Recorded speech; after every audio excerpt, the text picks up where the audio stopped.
निठारी कांड में दोषियों को सजा नहीं मिली, रिहा हो गए वो। पहले उनको सजा दी गई, फिर बाद में वो हायर कोर्ट में गए, वहां से वो बरी हो गए। ऐसा लगता है कि उसमें आई विटनेस नहीं होगा।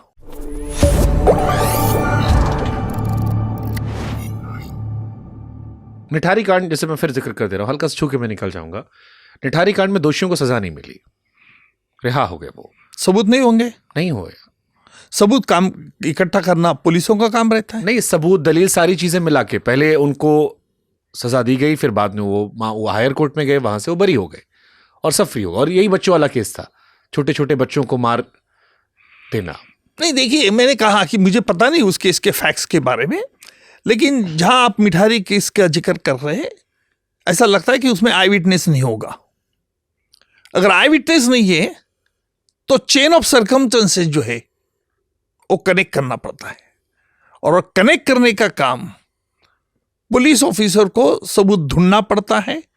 And the public prosecutor has to convince कि भाई on the basis of the chain of the circumstances it is only accused person has committed a crime. कोई ऐसा केस रहा जिसमें पुलिस सबूत उतना नहीं ला पाई, लेकिन आपको लगता है कि उस केस में आपने जो चेन ऑफ सर्कमस्टेंसेस जोड़े या जो क्रोनोलॉजी जोड़ी, उसके जरिए आपने सजा दिलाई? हाँ, होता है, क्योंकि ऐसा है, देखो, पुलिस ऑफिसर स्टेटमेंट जो रिकॉर्ड करता है विटनेस का, वो अपनी बुद्धि से रिमार्क करता है।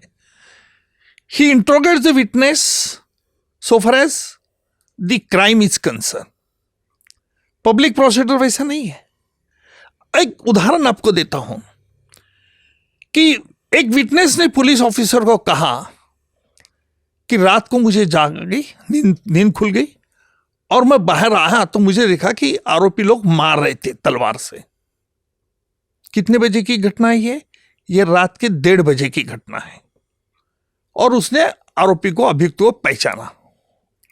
अभी मैं तो इतनी घटना पुलिस स्टेटमेंट से तो ले लूंगा, लेकिन मैं विटनेस को यह पूछूंगा कि भाई रात के 1:30 बजे है, तू आरोपी को पहचान लिया, तूने कैसे पहचाना? तो कहता है वो कि वहां स्ट्रीट लाइट था, स्ट्रीट लाइट में पहचाना। आरोपी का वकील पूछता है कि भाई स्ट्रीट लाइट तुमने तो स्टेटमेंट में पुलिस नहीं बोला है पुलिस के सामने। फिर हम बता देते उसको कि भाई पुलिस ऑफिसर ने नहीं पूछा होगा, पुलिस ऑफिसर ने नहीं पूछा होगा कि कैसे देखा, इसका मतलब ये नहीं है कि पब्लिक प्रोसिक्यूटर नहीं पूछ सकता है। We have to make a distinction between the intelligence of the police officer and the public prosecutor. मैं क्लैरिफिकेशन लेता हूं पब्लिक प्रोसिक्यूटर के हैसियत से। It is not my duty only to secure conviction, it is my duty to assist the court in the administration of justice. अगर मैं witness से clarification मांगता हूं तो विटनेस ने पुलिस के सामने नहीं बताया, तो पुलिस ऑफिसर ने अगर नहीं पूछा, पुलिस ऑफिसर ने इतना ही पूछा होगा कि भाई तू बता किसने मर्डर किया, कहां था तू, कैसे हुआ, बस खत्म। कैसे देखा कि तू कैसे आया, कहां से आया, कितने बजे आया, कितने बजे सोया, कैसी नींद खुली, तो ये पूछना चाहिए ना। So it is all depends upon the wisdom of the police officer. But suppose अगर ये पुलिस ऑफिसर नहीं पूछता है, तो इसका मतलब ये नहीं कि पब्लिक प्रोसिक्यूटर पूछ नहीं सकता है। पब्लिक प्रोसिक्यूटर पूछ सकता है in the interest of justice. तो अगर न्याय दिलाना हो किसी को, तो पब्लिक प्रोसिक्यूटर और पुलिस के बीच में अच्छा गठबंधन होना चाहिए। बिल्कुल, इतना ही नहीं तो before putting the witness in the witness box, public prosecutor ने पुलिस ऑफिसर को बुला लेना चाहिए, समझ लेना चाहिए केस क्या है, क्या क्या सबूत तुमने प्राप्त किए, चेन ऑफ सर्कमस्टेंसेस कहां करेक्ट होती है, और फिर कोर्ट के सामने एविडेंस देना चाहिए। डिफरेंसेस होते हैं कभी पुलिस वालों सर? ये कोई पुलिस वाला आपकी बात नहीं सुन रहा, वो अपनी अलग दुनिया में काम कर रहा है, आप अलग दुनिया में काम कर रहे हो। उज्जवल निकम की बात नहीं सुने, ऐसा हो सकता है क्या? आप मीडिया के बड़े फेवरेट रहे हो। क्यों? पब्लिक का, आम आदमी का भी फेवरेट है। आम आदमी के तो रही हो, लेकिन मीडिया के बहुत सारे जर्नलिस्ट के मैं स्टेटमेंट आपने, मैं फेवरेट इसलिए तो आपने मुझे बुलाया। हाँ, नहीं, मैं तो आपका प्रशंसक हूं। अच्छा। आपने जो काम किया है उस काम का प्रशंसक हूं, और भारत की जनता की तरफ से शुक्रगुजार भी हूं। जी जी, लेकिन जब मैं बहुत सारे जर्नलिस्ट को सुनता हूं तो कहते हैं कि उज्जवल साहब बताते थे ऐसी शर्ट पहनो, ऐसे दिखो, तो मीडिया से आपका लगाव रहा है। कोई विशेष वजह? नहीं भैया, मैं तो बहुत क्लैरिटी रखता या इन लोगों ने घेर रखा था आपको दिन भर इसलिए? नहीं नहीं नहीं, जो भी है, मैं आई बिलीव इन द आउटस्पोकननेस। अगर मुझे किस पर बोलना नहीं है तो मैं साफ तौर पर कहता हूं, मैं बोलूंगा नहीं। अगर आपने मुझे पूछा ये व्यक्ति ने ऐसा कहा है तो आपकी क्या कमेंट है, तो मैं बोलूंगा चलो मैं नहीं बोलूंगा। आप लोग कभी कभी झगड़ा लगा देते हैं और हालांकि राजनीति लोग, नेता लोग उसमें फंस जाते हैं। मैं देखता हूं, हमेशा महाराष्ट्र में देख रहा हूं कि हमेशा वो रिपोर्टर आपके साहब ये इसने ऐसा ऐसा कहा है, ऐसा ऐसा स्टेटमेंट दिया आपके बारे में, आपको क्या कहना है? सबको अपनी बिरादरी के लोग अच्छे लगते हैं सर।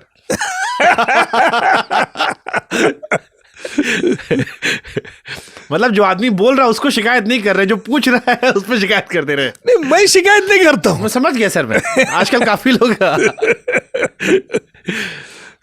एक फिल्म भी आप पर बन रही है शायद, मैंने कहीं पढ़ा, राजकुमार राव शायद उसमें एक्ट कर रहे हैं जी। तो आपकी जिंदगी तो इतनी बड़ी है, मुझे समझ नहीं आता कि मैं 2 घंटे के पॉडकास्ट में कैसे निपटाऊं आपको।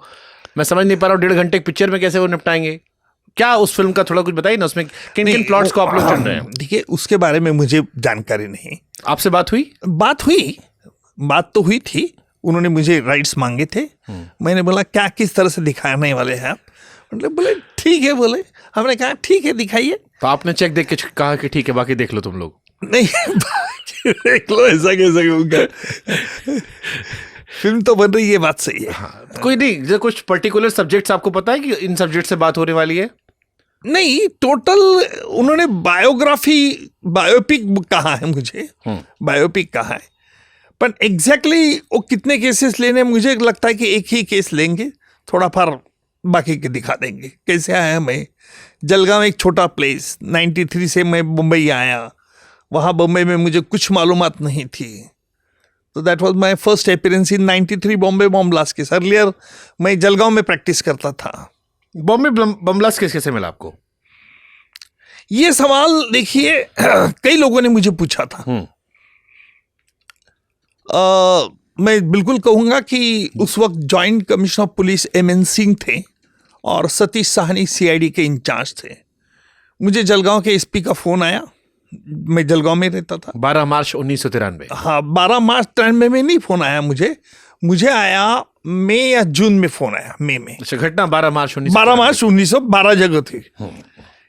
SP जलगांव के SP आए थे, दीपक जोग करके, अभी नहीं है वो। तो उन्होंने मुझे कहा कि Mumbai police commissioner, joint commissioner, additional commissioner साम्राजी उस वक्त CP थे, उन्होंने कहा कि आपको बॉम्बे को बुलाया है केस चलाने के लिए।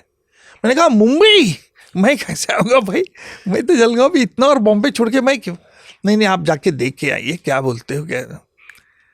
फिर मैंने घर में माँ से पूछा, माँ ने बोला बिल्कुल जाना नहीं, बॉम्बे डेंजरस है। पिताजी तो गुजर गए। I told you initially, aunty डर गई थी। नहीं, डरने की बात नहीं, मेरी देखिए उसे मेरी फिक्र थी, वही ऑब्वियस, और डरी नहीं थी कि ये अपने बेटे को लेके।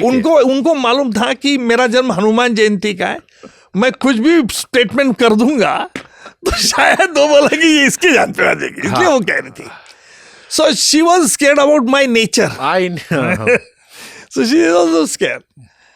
तो फिर मैं बम्बई चला गया। I had a discussion with the commissioner of the police. पहली बार जिंदगी में बॉम्बे पुलिस कमिश्नर ऑफिस देखा। फिर चार्जशीट दर्ज किया, फाइल किया। मैं था उस वक्त। वे यू नर्वस, एक्साइटेड कि बॉम्बे है, या नर्वस कितना बड़ा मामला है? व्हाट वाज गोइंग, आपके दिमाग में क्या चल रहा था जब आप वहां से देखिए, बम्बई आए? पहले तो मुझे आनंद भी हुआ कि बम्बई पुलिस, जो प्रीमियर पुलिस, स्कॉटलैंड यार्ड मैंने पढ़ता आया, जो स्कॉटलैंड यार्ड को आज जलगांव की जरूरत लगी, ये मुझे बहुत अच्छा लगा। और सभी हमारे इंस्पेक्टर, बॉम्बे के उस वक्त के इंस्पेक्टर मुझे बहुत बड़े दादा थे, उनको लगा कि ये जलगांव से मटेरियल इंपोर्ट आ गया है, ये क्या हमें सिखाएगा। तो उस वक्त तो मैं पतला था थोड़ा। Then I pointed out their mistakes. मुझे एक मालूम है भाई कि अगर किस पर राज करना है तो पहले आप उसके वीकनेस तो देखो। इंटरेस्टिंग। और फिर वीकनेस के बाद देखो, सुधारो उसको। मैं हमेशा, देखिए, मेरी एक छवि ऐसी है कि बहुत मैं स्टिक मास्टर हूं, I don't have any vices. और स्ट्रिक्ट होने के कारण उनको मालूम है कि यहां कुछ चलता नहीं है, तो फिर ऑटोमेटिक सब सरेंडर तो होते ही है। और जो मुझे चाहिए, जो गुनहगार के खिलाफ क्या क्या सबूत है, इससे मैं उनके कोऑपरेशन लेता। इट्स ए टीम वर्क रहता है, पर टीम वर्क करने के लिए, उन्होंने मुझे रिस्पेक्ट करने के लिए थोड़ी तो मुझे दादागिरी करना पड़ता है।